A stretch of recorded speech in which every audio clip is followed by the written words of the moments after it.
Namaskar. Welcome to this special broadcast. General Ravi Shankar couldn't make it today. He had some power supply problems at home. It's raining very hard, very heavily in Chennai, so he couldn't make it. So we're postponing that program to Sunday at 8:30 p.m. So do join us for that. We are hoping to have all three good generals in that one. So like I said, come back on Sunday. So sorry for that. Today I have an update on what is going on in the various free trade agreements. First, United States versus China, and then afterwards the status of United States versus India. Viewers, one thing I want you all to keep in mind: if there is a trade deal going on fast track, then it will be 𝗥𝗘𝗙𝗿 from the United States government who will be handling it. If he's not handling it, that means it's not going at a fast track, it is going at a slightly slower track. For example, the India-US trade deal is being handled not by 𝗥𝗘𝗿 but by the Commerce Secretary Latnik, and that is actually going at a slower pace. Might be fine because it depends upon what you are trying to get. It's interesting to note that United States has allegedly given some concessions to China because China wanted to box India out for these things, and even after that, now China is not sticking to its side of the bargain. What exactly is going on? Where do things stand? All that and more in this slide deck. Please please like this video, and if you have not already subscribed to our channel, kindly do subscribe to our channel. Next slide, please. So this is the text message that Trump put out on his Truth Social account. I've given you many links in the reference section. If you go into the description, you can go and read them to understand a little bit more in-depth perspective on what is going on. So in their rush to try and get something done, Trump is saying that he gave a lot of concessions to China. However, China is not sticking to its side of the bargain. What he's saying is, look, I went in when China was completely down in the dumps. They were in a grave economic danger, and the high tariff that I had imposed made it virtually impossible for China to do any trade. So they were on their knees. So we decided to give them a hand. We decided to cut some things. We did some things. We did what we had promised. But is China seeking to its side of the bargain? If you go to the next slide, you'll understand where China is dragging its feet. And okay, before that, here is how the tax structure, in others of the tariffs that are being levied on Chinese products over a period of time. If you look at the 1900, it was close to 28%. This is what the point I've been making, that United States used to routinely have tariffs for other countries to sell their products into the United States. From that 30%, you can look at the chart that's come way down to around 2 to 2.5% between 2000 and 2021. And now its effective rate is around 17%, 17. This is what the United States and China were gravitating towards. However, since China is dragging its feet, what is going to happen is anyone's guess. Here is the statement from United States Ambassador to China, Ambassador Greer. What he said was that when China responded to the US tariffs with its own, they also put in place countermeasures, such as putting some US companies on blacklists and restricting the flow of rare earth minerals. We remember this, right? A few weeks ago, China had done this thing, saying that we are not going to allow any export of rare earth minerals. Then what happened last weekend? I think it was when they agreed that they lift some of the tariffs. They removed the tariff hike like we did, but some of the countermeasures they have slowed down. It's what Ambassador Greer is saying. He added that US has been closely watching China to make sure it would comply with the deal, and that they were very concerned with the progress. You know what it indicates? Because this is not in isolation that you should look at. You should also look at what else the United States is doing to people of Chinese origin. For example, the fate of 300,000 Chinese students studying in the United States. Some of them are well into their academic programs, and US is threatening that we are going to deport each and every one of your students. What is going on?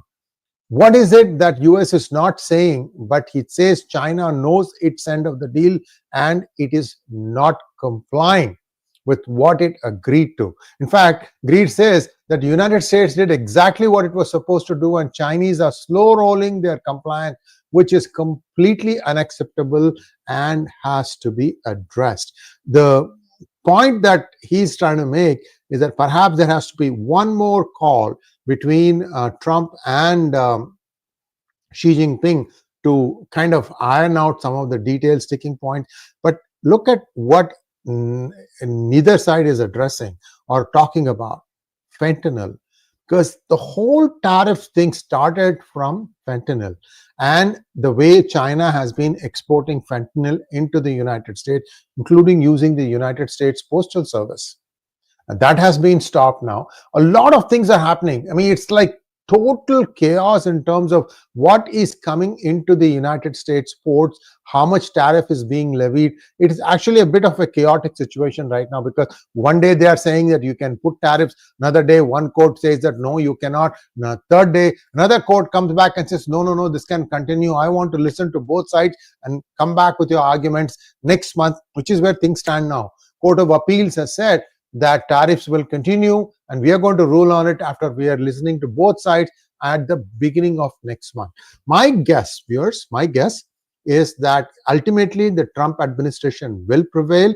Perhaps this has to go all the way to the Supreme Court of the United States, and then perhaps there will be a ruling that says that yes, the president does have the authority to levy tariffs, especially when the Congress has given its approval for this. So this is where I think the argument stands. But in the meantime, you're going to have pinpricks, and I've been saying this: no country should stop doing its free trade agreement deals just because there appears to have been a pause in the tariffs because of some court rulings. Court rulings can be overturned, and you notice that within 24 hours, the Court of International Trade, which had said this, has its decision has been put on hold, and tariffs will continue as the Court of Appeals, which is above this, is looking at this thing. That's where things stand. Again, whoever loses will go to the next higher court and the next higher court and so on until it goes to the Supreme Court, perhaps on a constitutional bench, which is when they are going to decide. But unlike India, these things will happen in a matter of days and not weeks even. So things will clarify very, very soon. And the Senate is about to vote into law or sign off on the big, beautiful budget. Musk says it's either big or it is beautiful, but it's not both. He has its own, things that his pet peeves on the Trump administration. Let's just set that thing aside for a moment. Now let's take a look at what is happening between India and United States. So far we've talked about United States and China. Where things stand now, it appears to have stalled a little bit, but again, no one on either side is talking about what they are going to do as far as fentanyl is concerned. This is a huge sticking point.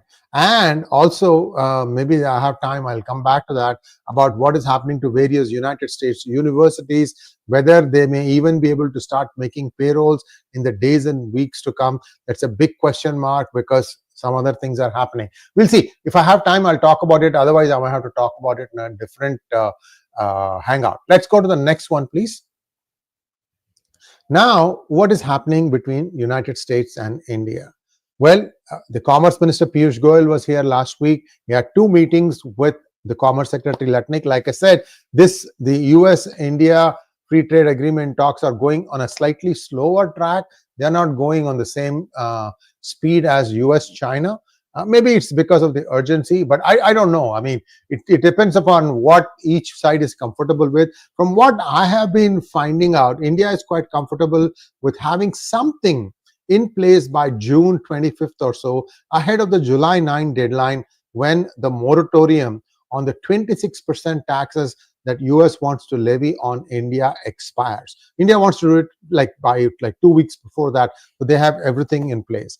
What are the sticking points? The sticking points now are that United States wants to sell sell electric vehicles, a bunch of other high-end equipment, and grains. And grains is where the big sticking point is. Why? Because much of the grains that US wants to sell are genetically modified crops. Viewers, you'll be amazed to know how many things are genetically modified in the United States. For example, you can get roses that are genetically modified. You want to have a white and a red color rose? No problem. Somebody has actually changed it. And you can get fragrant roses, non-fragrant roses, roses which are stronger, which are roses that are lighter, every kind of variation. There's so many variations in rose bushes alone. It just boggles the mind. Likewise, if you take a look at grapes, for example, you have seedless grapes. This is only possible if you genetically modify it, isn't it? Don't you think? This is something that is a bit of a debatable topic. Think about if you think having a fruit without the seed. Some people feel like that means it's actually not really a living thing. You have to have seed in a fruit for it to make sense. Mangoes are still having seeds. Dates still have seeds, but they have figured out a way to take out the seeds from grapes. So are seedless grapes genetically modified? I don't know. I'm not a subject matter expert. So those of you who are watching can probably weigh in. Likewise, we know that genetically modified rice or wheat seeds require you to buy the seeds every year from the manufacturer. Monsanto is a name that has been bandied about. So what that means is that whatever strains that India has of its own, all those will disappear over time, because the genetically modified crop, and it has been done in huge volumes, it will completely overshadow India's market. So grains, I see that India will probably stick to its original guns. Plus, you have some amazing strains with a lot of tasty rice, just rice that I know of. And these are only available in India today because India has been continuing to produce and source its own seeds. The way it used to be, I don't know if that's what's happening today, was that the farmers will take one part of their crop, which they feel is the best part of the crop, of the current crop, and take those seeds, for example, if you take rice, and store them as seeds for the next crop. So the best always gets replanted, and thereby you get a really good crop. This is how it used to be. I don't know if things have changed in the recent past, but so grains is a big sticking point, and I think US also wants to sell some dairy products. That may also be a sticking point with India. These are the two things that I see some friction. Otherwise, things are pretty much okay. And in fact, India might even be okay to buying cattle feed from the United States. Again, cattle feed is something that is much debated. What should a cow eat? Also, you know that the yield of Indian cows is much less than the Western bulls and Western cows.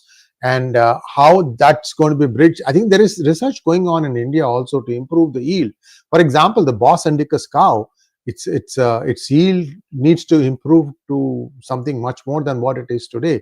I'm not aware of all the different things, but dairy is another area I'm told where there are some differences in opinion. But otherwise, India and United States free trade agreement is coming along quite well.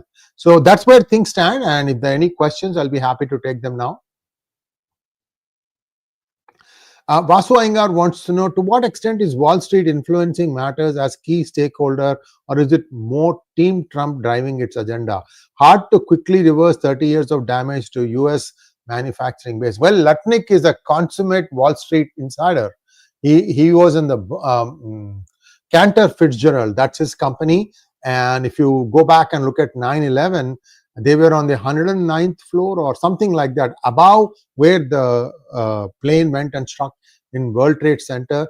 And he escaped because that was the first day of school for his son. So he had gone to drop his son off at school, and therefore he got a little bit delayed, and therefore when he came to the office, by that time the planes had already stuck.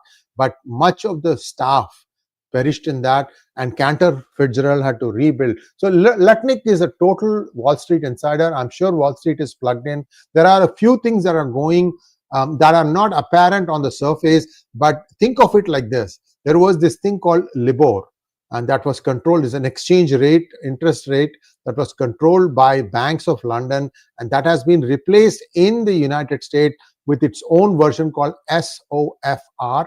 I've talked about this in one of my hangouts with Sridhar Chityalaji, and the SOFR is now beginning to take hold in much of all the transactions in the United States. For example, any rental agreement, any loan agreement, all these things are now based on the SOFR values. Like, for example, you do a multi-year agreement, you can say that the next year's increase will be based on like SOFR value at that time plus or minus 0.5%, whichever is, something like that. You can draw your contracts around that.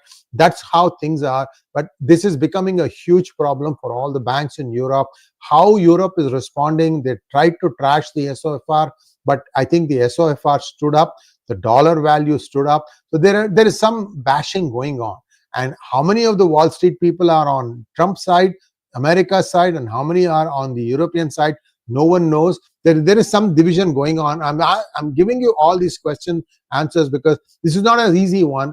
I believe some of the Wall Street, even Scott Bessent is an ultimate Wall Street insider. In fact, Scott Bessent worked with George Soros when Soros was doing hedge funds.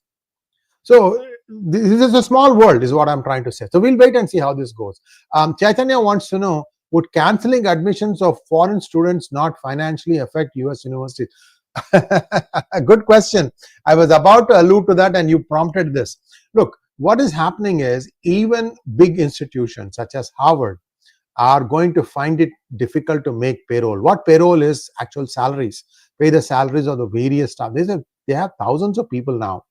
And it is believed that there is going to be a huge concern, a problem coming up. Harvard has taken a war path, if you ask me. Its president, Alan Garber, is see, when they sued the US government, they didn't stop at suing the government. They've individually sued every secretary, including Bessent, including Lutnick, including Homeland Security, everyone there, the entire rank and file they've sued. So this is a bit of arrogance on part of Harvard, and they tried to rename their DEI as something else, hoping to get under the radar. Same staff, same functions, but the name of the department was changed. They hope that would be a camouflage. That has been caught out. So Harvard is in a bit of pain right now. We'll have to wait and see how this plays out. But people are saying that the 55 billion endowment is not exactly the correct number. Maybe it needs to take a haircut of about 40%, which means it's come down to like 30 billion. And even that is doubtful because much of the private equity is already spoken for, meaning like so much percentage for financial grants, so much for research. So you can't touch that money to pay your day-to-day functioning, which is what the US government was paying Harvard, to tell a long story short. So when US government has stopped paying Harvard, Harvard doesn't have money. It may have endowments, may have huge buildings, no money. So we'll wait and see how this plays out. Del Rey wants to know, is it wise to hold on to S&P 500 or diversify to gold or Bitcoin? If yes, by how much? I don't know. I'm not in the stock market. I do suggest you have a balanced portfolio. You need to do a little bit of research.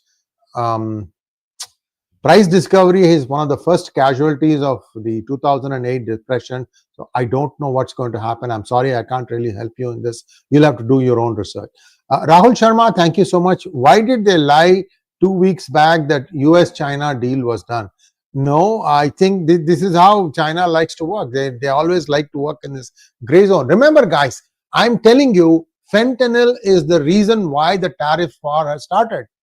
Until we know what is going to happen about fentanyl, nothing is done. We'll wait and see what happens next. Delray wants to know, de-dollarization is accelerating as US debt exceeds 34 trillion and bond yields spike. Countries are dumping treasuries, embracing gold and BRICS alternatives. Delray, I'll also tell you that gold is coming back to the United States. Explain to me why. Why is gold coming back to United States? Every flight that is coming from London to New York, it is believed to be carrying kilos and kilos of gold. Why is that happening? What is the reason for that?